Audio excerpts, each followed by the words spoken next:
A'udzubillahi minasyaitonirrajim. Bismillahirrahmanirrahim. Assalamualaikum warahmatullahi wabarakatuh.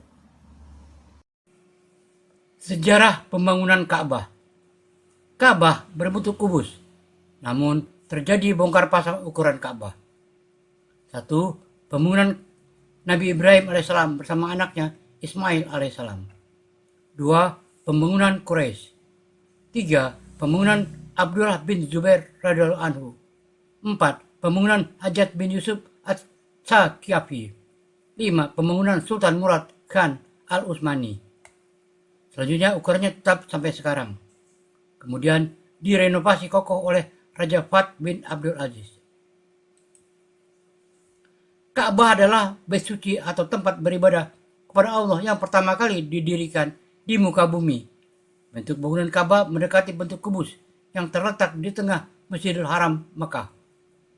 Bangunan ini adalah monumen suci bagi kaum muslimin, umat Islam, dan merupakan bangunan yang dijadikan patokan arah kiblat atau arah patokan untuk hal-hal yang bersifat ibadah bagi umat Islam di seluruh dunia seperti sholat. Selain itu, merupakan bangunan yang wajib dikunjungi atau diziarahi pada saat musim haji dan umroh.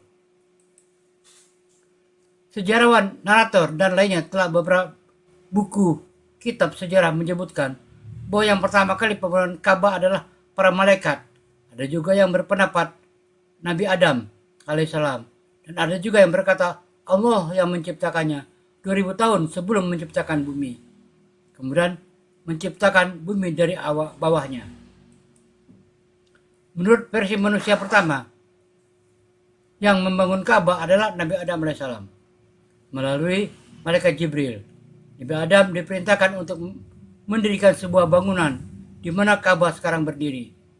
Setelah bangunan tersebut didirikan, kemudian Allah memerintahkan Nabi Adam dan juga Siti Hawa untuk bertawaf. Pada masa Nabi Nuh terjadi banjir besar yang meruntuhkan Ka'bah sehingga hanya tinggal pondasinya.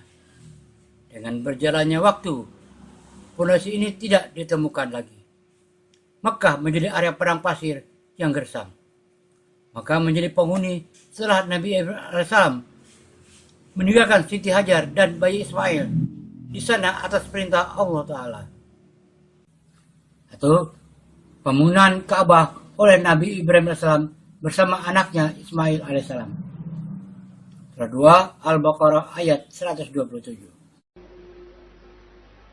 وَإِذْ يَرْفَعُ إِبْرَاهِيمُ الْقَوَاعِدَ مِنَ الْبَيْتِ وَإِسْمَاعِيلُ رَبَّنَا تَقَبَّلْ مِنَّا إِنَّكَ أَنْتَ السَّمِيعُ الْعَلِيمُ. Dan ingatlah ketika Ibrahim membina dasar-dasar Baitullah bersama Ismail. Sarah berdoa, "Ya Rabb kami, terimalah dari kami amalan kami.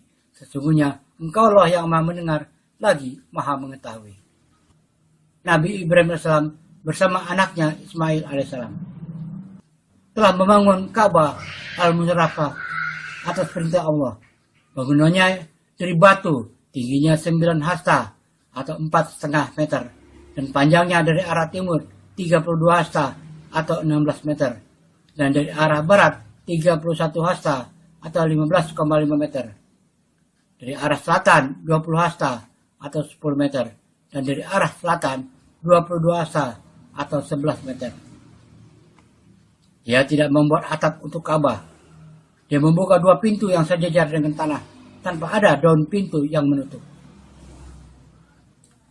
Nabi Ismail menemukan batu yang berkilau dari surga, di mana batu tersebut diturunkan oleh malaikat Jibril kepada Nabi Adam alaihissalam sebagai mengobati rindu, karena rindu kepada surga.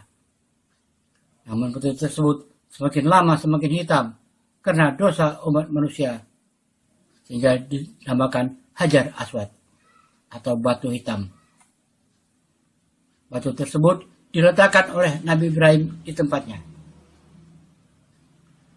Sebagai tanda Ka'bah dibangun oleh Nabi Ibrahim adalah terdapatnya tempat berpijak Nabi Ibrahim yang disebut Maqam Ibrahim, dan tempat mengumpulkan batu oleh Nabi Ismail yang disebut Hijr Ismail. Surat 3 Ali Imran ayat 97. فيه آيات بينات مقام إبراهيم ومن دخله كان آمنا ولله على الناس حج البيت من استطاع إليه سبيلا ومن كفر فإن الله غني عن العالمين. Padanya terdapat tanda-tanda yang nyata, di antaranya makam Ibrahim. Barang siapa memasukinya, Baitullah itu menjadi amanlah dia. Mengerjakan haji adalah kewajiban manusia terhadap Allah, yaitu bagi orang yang sanggup mengadakan perjalanan ke Baitullah. Barang siapa mengingkari kewajiban haji, maka sesungguhnya Allah Maha Kaya tidak memerlukan sesuatu dari semesta alam. Inilah untuk pertama kalinya Ka'bah dibangun untuk ibadah umat manusia. Surat 3 Ali Imran ayat 56. إن أول بيت وضع للناس للذي ببكة مباركا وهدى للعالمين.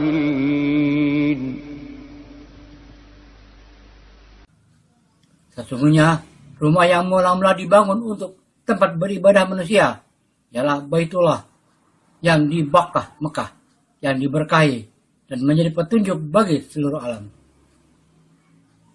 Surat 22 Al-Hajj ayat 26. وَإِذْ بَوَّأْنَا لِإِبْرَاهِيمَ مَكَانَ الْبَيْتِ أَلَّا تُشْرِكْ بِي شَيْئًا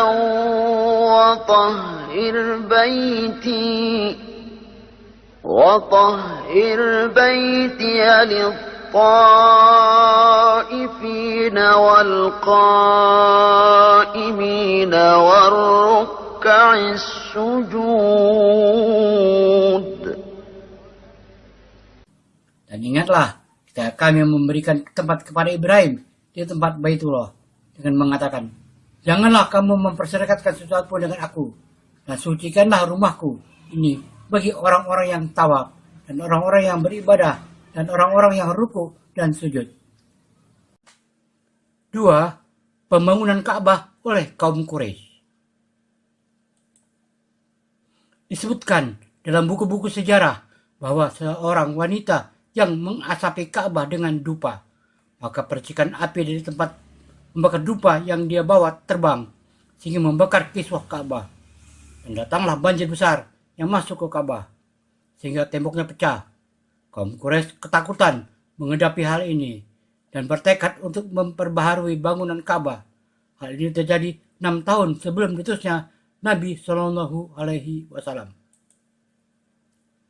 Mereka mensyaratkan bahwa tidak boleh memasukkan hada haram dalam bangunan Ka'bah. Namun, karena kehabisan hada yang halal untuk menyelesaikan bangunan Ka'bah, maka mereka mengurangi bangunan Ka'bah dari arah hijir sepanjang 6 hasta dan sejengkal atau 3 meter lebih sedikit.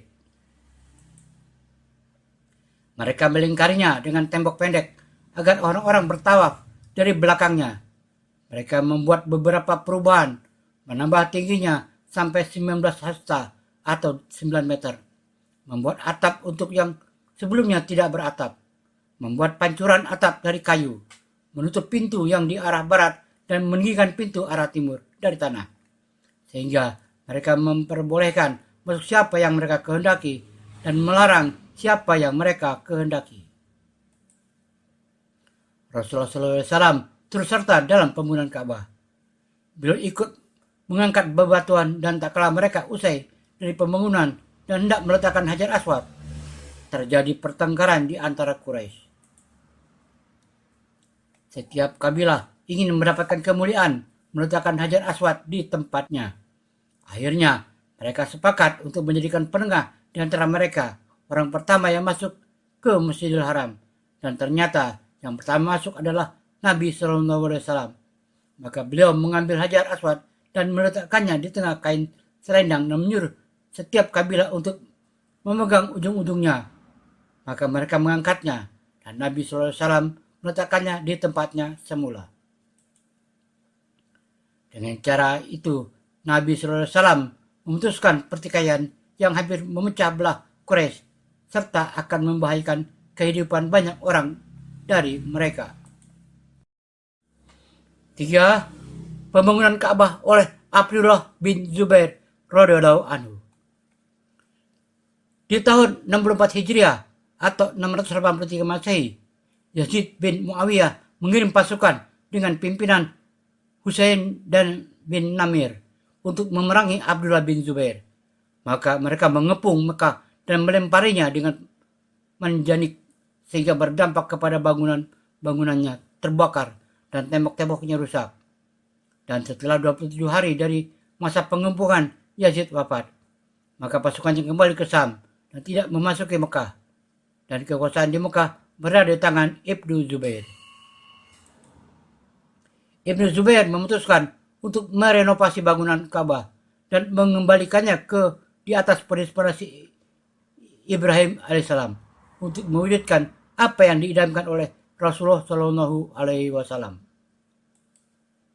di mana dia mendengar bibinya Aisyah berkata bahwa Nabi Shallallahu Alaihi Wasallam berkata kepadanya, andai saja kaummu tidak baru saja meninggalkan kejahiliyah, niscaya aku akan memerintahkan supaya Ka'bah itu dibongkar.